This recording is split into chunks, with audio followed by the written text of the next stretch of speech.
प्रेम से बोलिए चौथ माता की जय।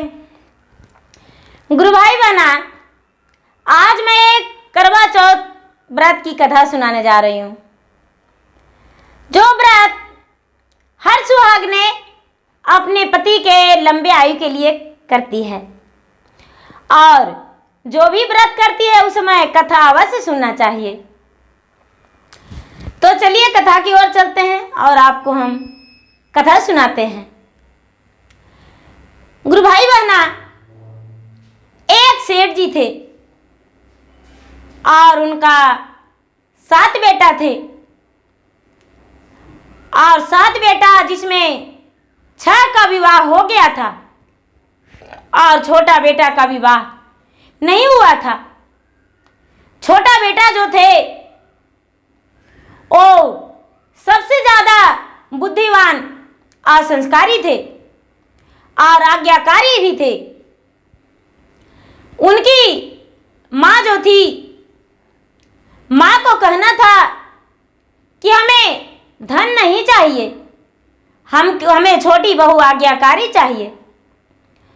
और एक दिन का बात है कि उनका छोटा बेटा कोई काम में जा रहे थे और एक कन्या, उनके माता पिता जो थे अंधा अंधी थे और उनका एक कन्या थी, वो कन्या शिव के मंदिर में पूजा कर रही थी और सेठ जी का बेटा का नजर पड़ा तो सोचते हैं कि अरे ये मंदिर में इतना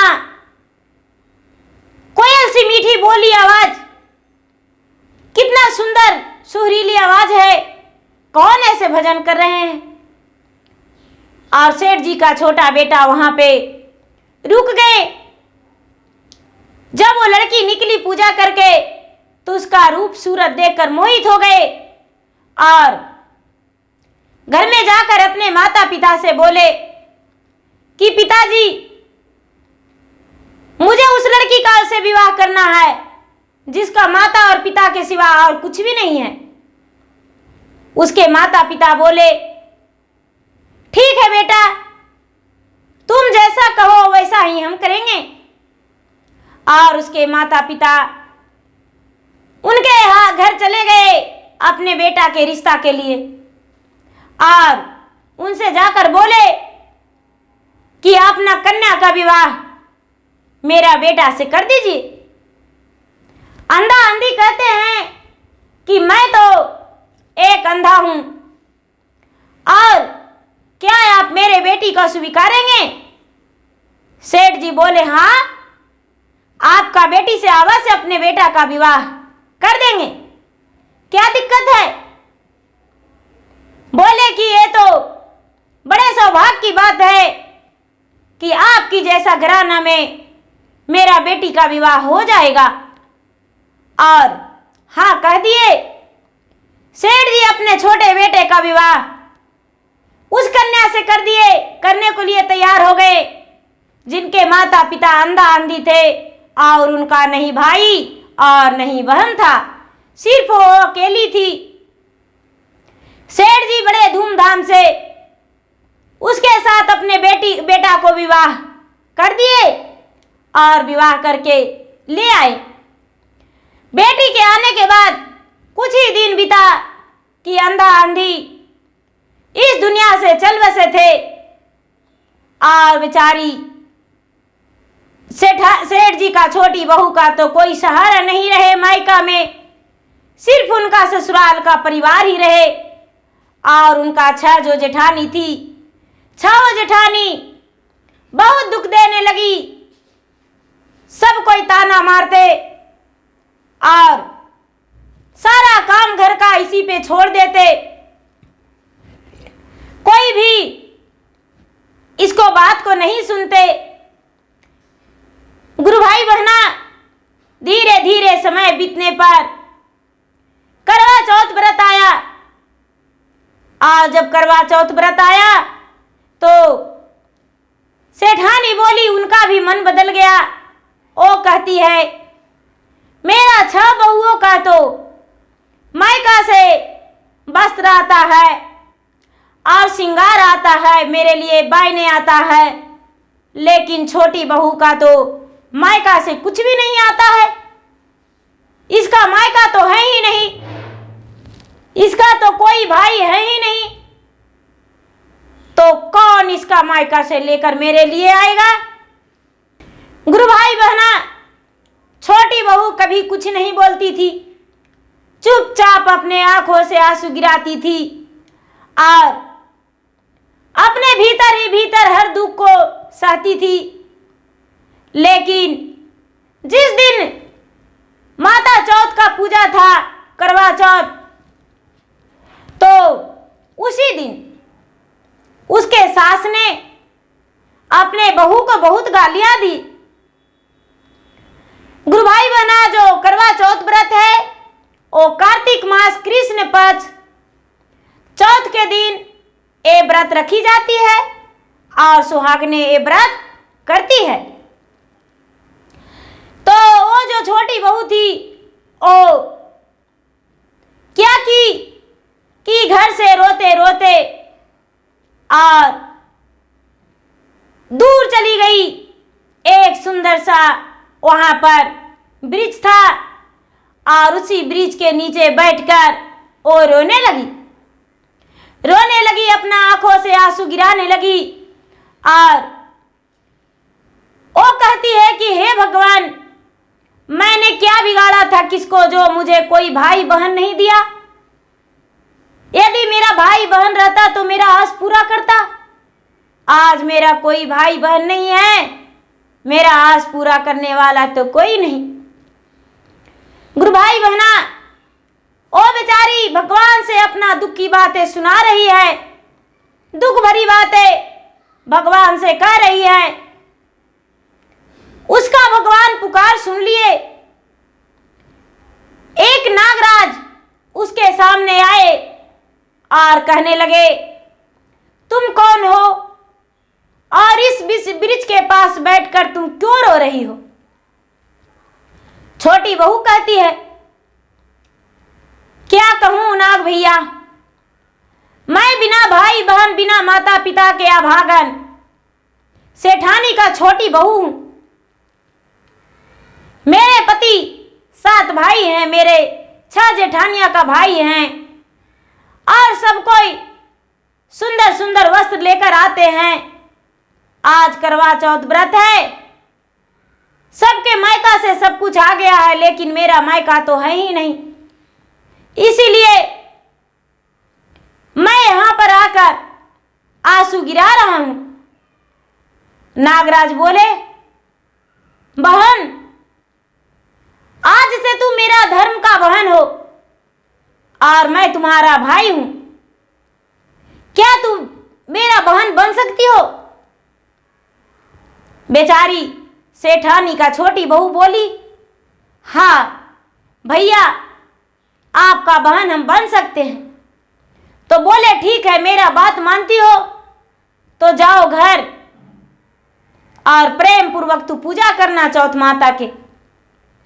सेठानी का बहू घर लौटकर चली गई और नागराज क्या किए कि अपने माता के पास गए और जाकर अपने माता से कहते हैं कि हे माता, मेरा एक मुंह बोली बहन है, वो व्रत में है और उसके लिए मुझे वस्त्र ले जाना है, श्रृंगार ले जाना है, करवा ले जाना है, क्या तुम मुझे दोगी। नागरानी बोली, हाँ बेटा, मुंह बोली बहन तो धर्म का बहन होती है, कोई बात नहीं, ले जाना।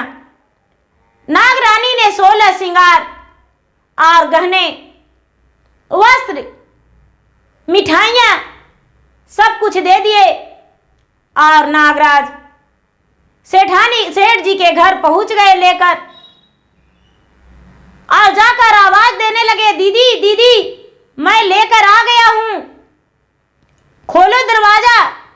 उसके सास दौड़ी दौड़ी निकली और दरवाजा खोली तो बड़े बड़े हाथ में थैले देखकर वो चौकन्ने रह गई और कहती है कि तुम कौन हो और और इतने बड़े बड़े थैले लेकर आए हो?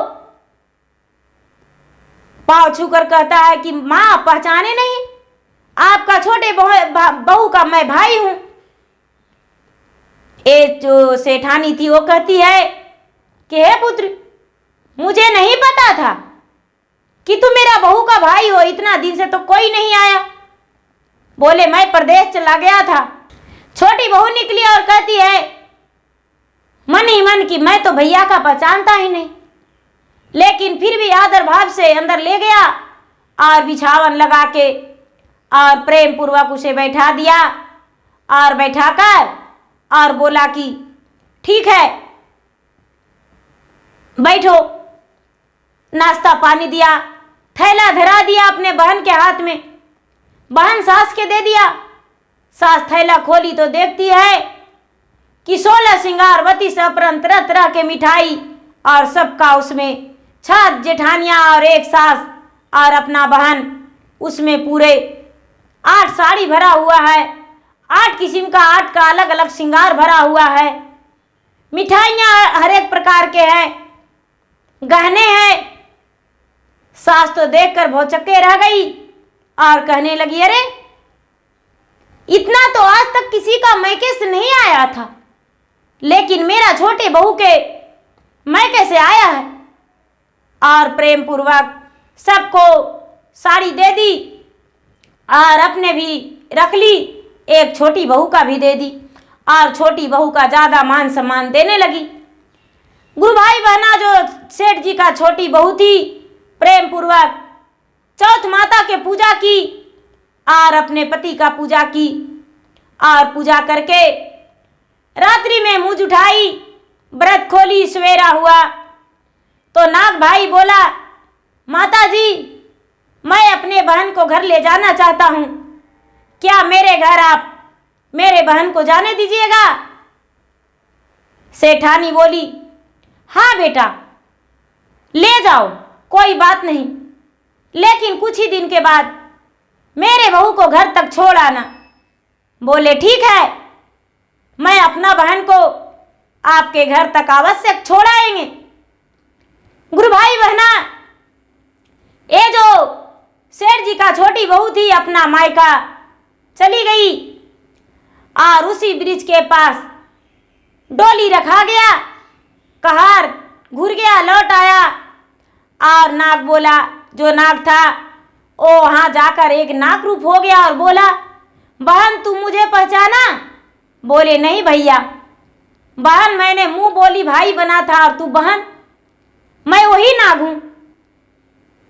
बेचारी मुस्कुराते हुए कहती है भैया कोई बात नहीं, मैं अब पहचान गया।